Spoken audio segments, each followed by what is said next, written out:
other green shrubbery instead of each other. It gives the illusion of privacy, even as the buildings are crammed so close together you can nearly span the distance between them with your hands.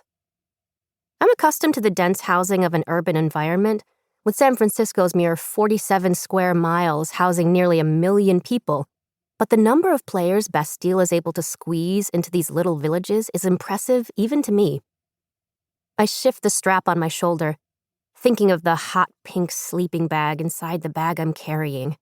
Surely the color alone will mark me as an outsider here, a kid's color, borrowed from the little sister of one of David's friends. I see a few players towing carts of proper bedding from their cars, apparently unsatisfied at the prospect of living the actual camp experience. Everyone here moves with such assurance of where they're going and what they're doing. I'm stalling.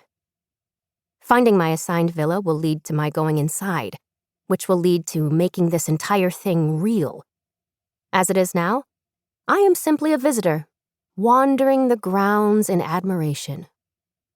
My eye snags on a familiar face. With thick, glossy brown hair and a smile that would make dentists weep with joy, Violetta Masuda is unmistakable. So is the man next to her, with the wavy blonde hair and dimples that vaulted him onto posters across America. It's Cooper Nelson.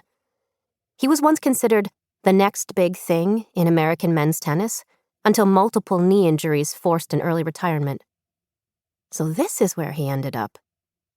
They turn my way and, without thinking, I fling myself behind the closest Joan of Arc. Here, she is spitting gracefully into a concrete basin while proudly holding the French flag. In this sculpture, unlike the painting that clearly inspired it, her breasts are covered. It's perhaps the one detail that finally pulls me back to the reality of the moment. Crouched behind a fountain with sweat trickling down my back and into my pants, I am hiding from people who have no idea I exist. From my low post, I have an almost unobstructed view of them. It's clear they're close by the way they interact, easy bumps and touches without hesitation, like they've had a lifetime of knowing each other. Funny then that he's never made an appearance on her social media. I'm so immersed in watching them that I forget I still have my phone held to my ear, David waiting for me on the line. "Alice? Are you still there?" he asks. I grunt my agreement, not wanting to draw the attention of those crossing the plaza. This one marked Place du Capitole. No one seems to even look at the trees or the statues around them as they scurry to their villas. Perhaps they have all been here before. "How are your hands?" David asks. "Did they survive the flight?" I flex my left hand, watching each finger stretch out in front of me, pretending I don't know what he's really asking. In spite of his teasing tone, I know there's worry behind his question. Present and accounted for. He lets my sarcasm go without a response. He never used to do that.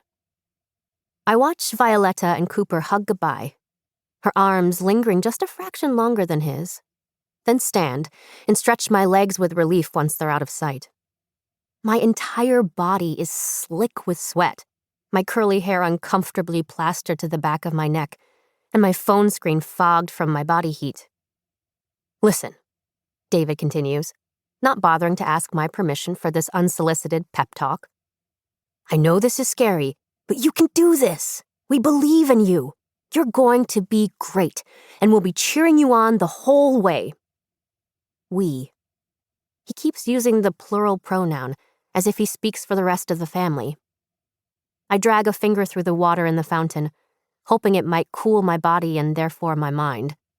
But it's warm, like everything else here. "Is Ma there?" I ask. David awkwardly clears his throat. "She just stepped out to run some errands. She wanted to talk to you, I know she did. She's just busy with it being summer and all. You know how it is, people wanting their houses deep cleaned while they're on vacation. I'm sure she'll call you when she can." A cloud passes over and temporarily darkens the sky, and I wonder if it's a sign David is lying, like a penance for trying to keep light where there should be none.